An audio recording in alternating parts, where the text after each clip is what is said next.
Hindi lahat ng bagyo sa buhay ay para bagyuhin ka. Problema, matinding problema ang pinag-uusapan dito. Lahat naman tayo, nakatayo pa din, humihinga, hinaharap pa din ang araw-araw.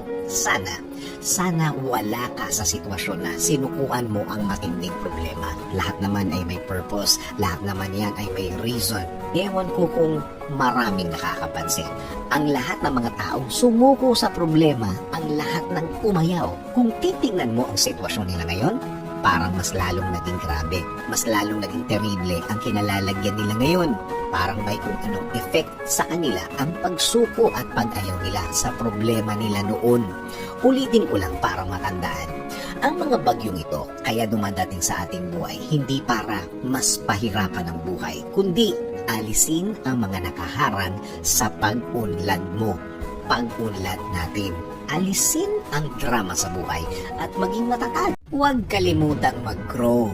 Kung walang matinding problema, walang paglago na mararanasan. Growth and comfort do not coexist. Meaning, kung masyadong masarap ang buhay mo at walang na-encounter na problema, saan ka makakakuha ng lesson sa buhay?